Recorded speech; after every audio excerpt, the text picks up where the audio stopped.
Bonjour, nous sommes le mercredi 5 novembre 2025 et je vous propose la situation des cultures de cette semaine. En ce qui concerne les colzas, ils continuent leur développement, surtout avec les températures douces actuelles. Donc maintenant, on est généralement à des colzas qui sont entre 8 à plus de 10 feuilles. Donc on a certaines parcelles avec vraiment des très belles biomasses. Au niveau des ravageurs, on n'a pas de capture de charançon du bourgeon terminal.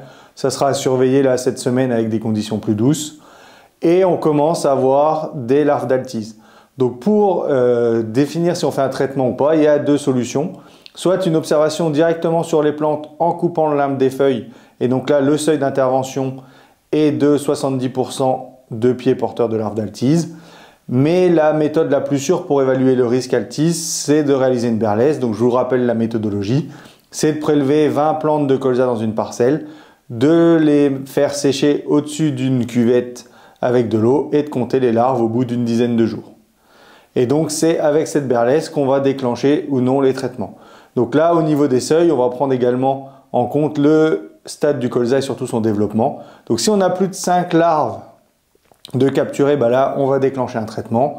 Si on a entre 2 et 5, ça dépendra de la biomasse du colza. Si on a des petits colzas inférieurs à 1 kg ou à 25 grammes par plante, là on va déclencher. Si on est entre 1 kg et 1,5 kg, on va continuer la surveillance. Et si on est à plus d'1,5 kg, là normalement il n'y a pas besoin d'intervenir. Ou on refait une berlèse 10 jours plus tard. Et si on est entre 1 et 2 larves par pied, là on va continuer à suivre, mais pour le moment il n'y a pas besoin d'intervention. Et cette intervention, elle peut être réalisée avec une pyrètre. Chez nous, ça fonctionne encore.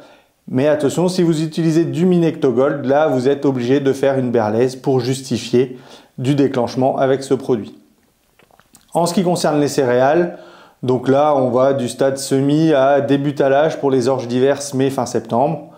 Donc là, le principal risque à l'heure actuelle, ce sont les pucerons. Surtout que là, on a des conditions qui sont très favorables. On a des températures très douces, moins de vent que les dernières semaines.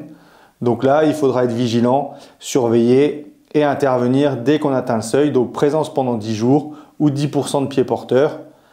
Et je vous rappelle que les insecticides ont une rémanence qui est d'environ 15 jours. Donc là, pour les premiers semis, on va être à la deuxième intervention.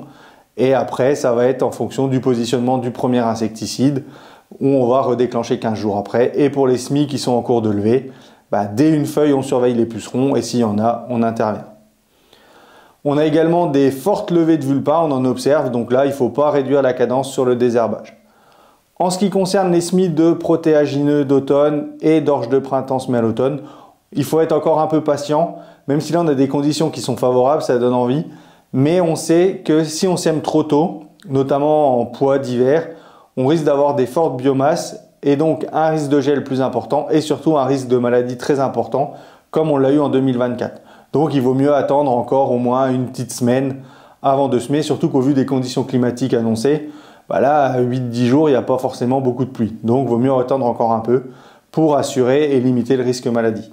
Je vous souhaite une bonne semaine, à la semaine prochaine.